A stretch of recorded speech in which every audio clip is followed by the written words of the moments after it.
دونوں طرف صحابہ کرام تھے، مسئلہ اجتہادی تھا، اجتہادی خطا کی وجہ سے جو ہے وہ یہ کہہ سکتے ہیں کہ بھائی سیدنا علی رضی اللہ تعالیٰ کو گروہ جو ہے وہ اقرب الی الحق کے وہ حق پر ہے۔ دوسرا جو گروہ ہے اگر کوئی اس کو باغی کسی نے کہا بھی نا تو وہ خطا اجتہادی کے معنی میں، یعنی باغی جو ہے وہ کافر نہیں ہوتا ہے، مسلمان باغی مسلمان بھی ہو سکتا ہے۔ قرآن کی آیت ہے وَإِن طَائِفَتَانِ مِنَ الْمُؤْمِنِينَ اقْتَتَلُوا فَأَصْلِحُوا بَيْنَهُمَا، مومنوں کی دو جماعتیں، تو ہم پھر بھی سیدنا معاویہ رضی اللہ تعالیٰ عنہ یا ان کی جماعت کو باغی نہیں کہتے۔ مثلا وہ کہہ رہے تھے کہ جی وہ مسلم کی حدیث ہے کہ جب امت میں افتراق ہو جائے گا تو جو اقرب الی الحق ہوگی جماعت، وہ جماعت ہوگی جو خوارج کے خلاف قتال کرے گی۔ تو پہلی بات یہ ہے اس افتراق میں نبی علیہ السلام نے یہ اس کو ڈیفائن نہیں کیا، اہل جمل اور اہل صفین کو الگ الگ ڈیفائن نہیں کیا، لہٰذا پہلے تو یہ دیکھا جائے گا یہ کس کے بارے میں ہے، اہل جمل کے بارے میں یا اہل صفین کے بارے میں۔ نبی صلی اللہ تعالیٰ علیہ وآلہ وسلم نے ڈیفائن نہیں کیا کہ یہ روایت جنگ جمل والوں کے لیے یا جنگ صفین والوں کے لیے۔ یہ آپ کو کیسے پتہ چل گیا کہ آپ نے تو لکھا ہے کہ یہ جنگ صفین والوں کے لیے ہے۔ جو آدمی اپنے آپ کو جھوٹا کرے، اپنا منہ کالا کرے، اسے آپ کیا کہیں گے؟ اصل میں اسے صحابہ سے اتنا بغض ہو گیا ہے کہ اب نبی صلی اللہ تعالیٰ علیہ وآلہ وسلم پر جھوٹ بولنے لگ گیا ہے اور اپنے ریسرچ پیپر کے خلاف کہتے ہیں میرا ایٹم بم ہے، یہ واقع کربلا کا حقیقی پس منظر، یہ جو میرا ریسرچ ایٹم بم ہے، اسی میں تم نے کیا لکھا ہے؟ بعض اوقات تو ترجمہ کھا گیا ہے، حدیث میں تعریف کی ہے۔ میں آپ کو اسی کے ریسرچ پیپر صفحہ نمبر 10 سے دکھاتا ہوں کہ یہ کہتا ہے کہ یہ جو روایت ہے یہ جنگ صفین والوں کے لیے ہے، جنگ جمل والوں کے لیے نہیں ہے۔ اتنا بغض تمہیں صحابہ کرام علیہ رضوان سے، تو حدیث میں تعریف کرا، ترجمہ کھا گیا۔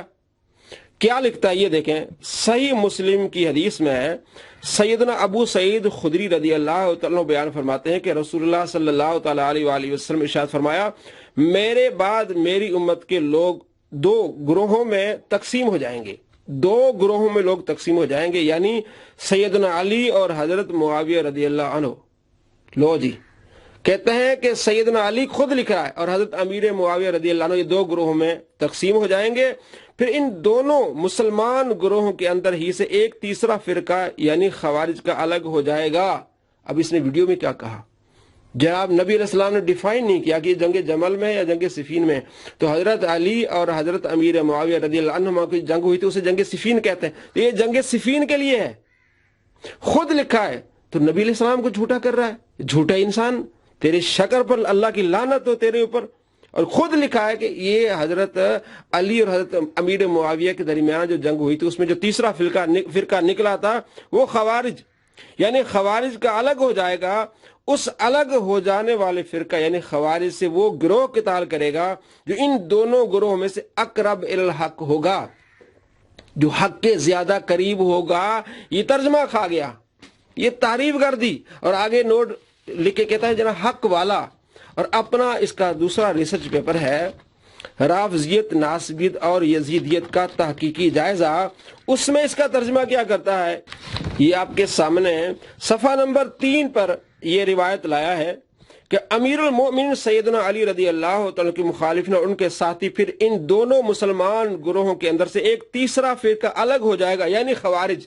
تو خارجی کب نکلے تھے؟ پوری دنیا کو پتا ہے کہ حضرت امیر معاویہ اور حضرت علی رضی اللہ تعالیٰ عنہ کے درمیان جب صلح ہوئی تھی تو خارجی نکلے تھے۔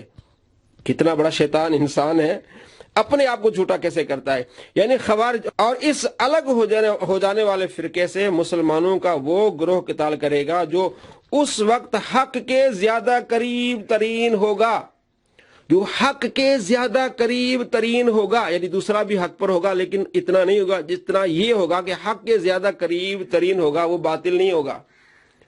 تو اس لیے یہاں ترجمہ ہی ادھر کھا گیا۔ یہ 2015 میں اس نے ریسرچ پیپر لکھا تھا، اب اس پر اتنی لعنتیں پڑی ہیں، اس کے بعد 2017، 18، 19 میں جو اس کا یہ ریسرچ پیپر چل رہا ہے واقعہ کربلا کا تحقیقی پس منظر، اس میں ترجمہ ہی کھا گیا، تعریف کر دی۔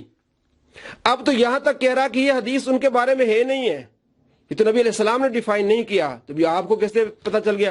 آپ تو کہتے ہیں کہ حضرت علی اور حضرت امیر معاویہ کے بعد یہ دو گروہ تھے، اس کے بعد تیسرا فرقہ خارجیوں کا نکلا، اپنے آپ کو جھوٹا کر رہا ہے۔ اور یہاں اس نے لکھا ہے کہ جو اس وقت حق کے زیادہ قریب ترین ہوگا. اب یہ سارا معنی کھا گیا.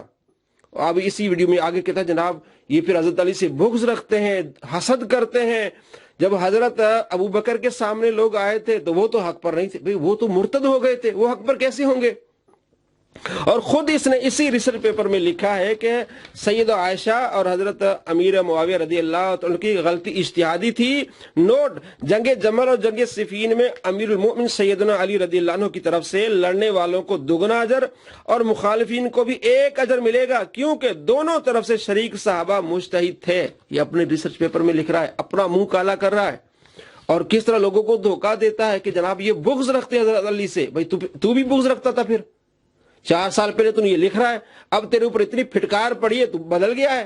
تو بدلا ہے, ہم نہیں بدلے, ہمارا پرانا وہی موقف ہے. اور اتنا آگے اس پر پھٹکار پڑی ہے, اتنی اس پر لعنتیں پڑی ہیں, اتنا اس کے بغض آیا ہے کہ حضرت ابو بکر کے مخالف تو مرتد تھے, حضرت عمر کے مخالف کافر تھے, حضرت عثمان کے مخالف وہ بلوائی تھے, حضرت علی کے مخالف رضی اللہ عنہ, یہی کہ جو رضی اللہ عنہ کہتے ہیں حضرت علی کے مخالفین کو, کہتا اتنی دشمنی. ہم لوگوں کا تو حال یہ ہے کہ پہلے خلیفہ کے مخالفین کون کہتے ہیں جی مرتد, دوسرے خلیفہ کے مخالفین کون کہتے ہیں جی کافر, رومنز اور پرشینز, تیسرے خلیفہ کے مخالفین کون کہتے ہیں جی بلوائی, چوتھے خلیفہ کے مخالفین کون اے رضی اللہ عنہ. چوتھے کے ساتھ اتنی دشمنی, دیکھا آپ نے, اتنی دشمنی. یعنی جو حضرت علی رضی اللہ تعالی کے مخالف آئے تھے, یہ خود لکھتا ہے کہ اجتہادی خطا ان سے ہوئی تھی, کیونکہ قصاص عثمان کے بارے میں یہ بات کر رہے تھے. اور سارا اس نے یہ لکھا ہے کہ یہ صفحہ نمبر 2 پہ قصاص سیدنا عثمان کے معاملے میں اختلاف رائے کا پیدا ہو جانا ان جنگوں کا اصل سبب بنا کہ حضرت عثمان غنی رضی اللہ عنہ شہید ہوئے ہیں, ان قاتلوں کو پکڑا جائے. اس پر اختلاف رائے ہوئی اور جنگ ہوئی. تو سامنے والے کون تھے؟ حضرت عائشہ رضی اللہ عنہ, حضرت طلحہ رضی اللہ عنہ, حضرت زبیر رضی اللہ عنہ. عشرہ مبشرہ میں سے یہ کہ ان کو رضی اللہ نہیں کہیں گے, جن کو نبی علیہ السلام فرماتے جنتی ہیں. اختلاف رائے ہوا اور مخالف ہو گئے. اور حضرت امیر معاویہ رضی اللہ عنہ یہ لکھتے ہیں کہ سیدنا امیر معاویہ رافضیت, ناصبیت اور یزیدیت کا تحقیقی جائزہ, جس میں میں نے آپ کو دکھایا ہے, یہ لکھ رہا ہے کہ سیدنا علی اور سیدنا امیر معاویہ رضی اللہ عنہ ان کے درمیان اختلاف ہوا. تو آپ خود لکھ رہے ہیں. اچھا آگے خود دیکھ لیں, یہ کہتا ہے کہ میں تو امیر معاویہ کو رضی اللہ عنہ کہتا ہوں, جب آپ آئے تب بھی رضی اللہ عنہ کہتا ہوں. تو پھر اتنی دشمنی. میں تو جب بولا ہوں رضی اللہ عنہ کا ہے. اس پمفلٹ میں سینکڑوں دفعہ نام آیا ہے حضرت معاویہ کا, ہر دفعہ رضی اللہ عنہ لکھا ہے, آپ کے ساتھ بھی رضی اللہ عنہ لکھا ہوا ہے. ہاں, اتنی کون رسپیکٹ دیتا ہے؟ اتنی رسپیکٹ تو امام بخاری مسلم نے نہیں دی ہوئی ہے. جی دوستو, آپ نے دیکھا کہ میں تو ان کو رضی اللہ عنہ کہتا ہوں, آپ آئے تب رضی اللہ عنہ کہتا ہوں. کتنا تو جھوٹا انسان ہے. پہلے تو طنز کر رہا ہے, ٹونٹ کر رہا ہے کہ حضرت ابو بکر سامنے مخالفین جناب مرتد, عمر کے مخالف جناب کافر, عثمان کے مخالف بلوائی, اور چوتھے خلیفہ حضرت علی رضی اللہ عنہ کے مخالفین رضی اللہ عنہ. اتنی دشمنی, یہ انداز کیا تھا, یہ بدتمیزی کیا تھی؟ تو اتنے دشمن تم بن گئے ہو کہ اب تو کہتے ہو کہ میں امیر معاویہ رضی اللہ عنہ کہتا ہوں. کیا تو طلحہ رضی اللہ نہیں کہے گا, زبیر رضی اللہ نہیں کہے گا؟ لکھا اس نے, اور اپنے اسی ریسرچ پیپر میں بار بار اس نے حضرت امیر معاویہ رضی اللہ عنہ لکھا ہے. تو یہ ٹونٹ کس کے لیے تھا؟ صرف بغض اس کے اندر جو ظاہر ہوتا ہے, اپنے ماننے والے کو جاہل بنا رہا ہے, اجل بنا رہا ہے, ان کو دشمن بنا رہا ہے. اس کو دیکھا کریں کہ کہتا کیا ہے, کرتا کیا ہے. اگر اسی کی بات پہ اعتماد کیا جائے کہ خلیفہ حضرت امیر المومنین کے مخالفین کو رضی اللہ عنہ اتنی دشمنی, تو سب سے بڑے دشمن تم ہو. تم نے قانون بنایا, ہم نے نہیں قانون بنایا. ہم کہتے سب کو رضی اللہ عنہ کہنا ہے. تم نے قانون یہ بنایا ہے کہ جو حضرت علی رضی اللہ عنہ کی مخالف ہوگا اس کو رضی اللہ کہنا, یہ دشمنی ہے. دشمن تم ہو. تم خود قانون بنا کے خود قانون توڑتے ہو. کتنے بڑے دشمن ہو. اللہ کریم کی ایسے دشمنوں پر لعنت ہو, پھٹکار ہو, جو اتنا بغض صحابہ کرام علیہ رضوان کا مسلمانوں کے دلوں میں ڈالتے ہیں. ایسے دشمن سے بچیے, ایسے جاہل سے بچیے. اس کے ہی ریسرچ پیپر سے میں ہم نے آپ کو دکھایا ہے کہ یہ کیا لکھتا ہے اور یہ کیا کہتا ہے. کتنا 2 نمبر آدمی ہے, کتنی تضاد بیانی ہے اس میں.